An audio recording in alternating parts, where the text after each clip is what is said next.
What is going on, everyone? Welcome to the Gearbox channel. I am Matthew Silva, and today we will be ranking the 5 worst drivers in Formula 1 history.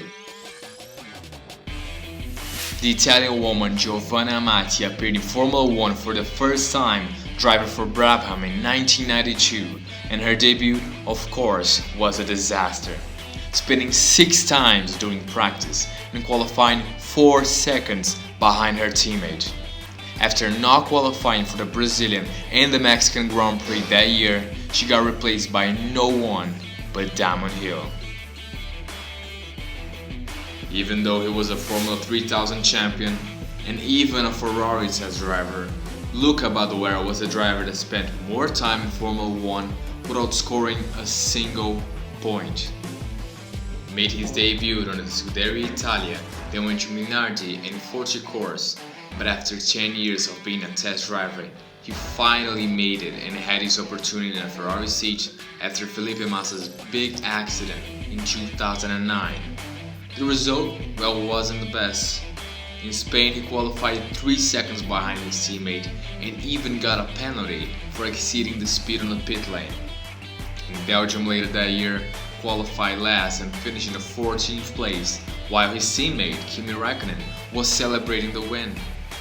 After these terrible results, he was finally replaced by Giancarlo Fisichella.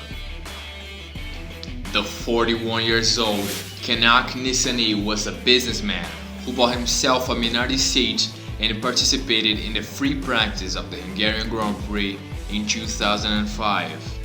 During the practice, he spun into a gravel trap before being craned off the circuit while still sitting in his seat because he couldn't remove his steering wheel. What happened? He got immediately replaced from his seat by a far more competent Enrico Tocacello.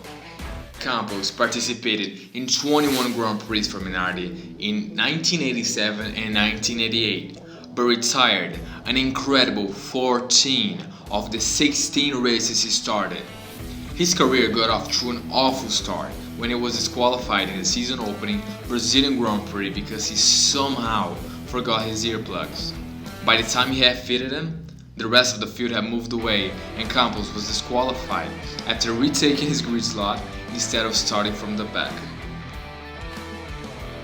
The Canadian was actually an extremely successful driver in domestic competition and was inducted into the Canadian Motorsport Hall of Fame in 1998, but sadly the same cannot be said of his F1 career, and he goes down in history as the only F1 driver to be disqualified for driving too slowly. Certainly the worst driver of all time. The infamous race was the 1969 Canadian Grand Prix when driving an Eagle Climax. He was shown the black flag for being a general menace and battling with race leaders despite being several laps behind. When Jackie Stewart was nearly taken out by the Canadian, Ken Tyrrell lodged a complaint and he got disqualified. Thank you very much for watching. If you enjoyed the video, hit the like button, subscribe and drop a comment below. Follow us in all social media, and until the next video.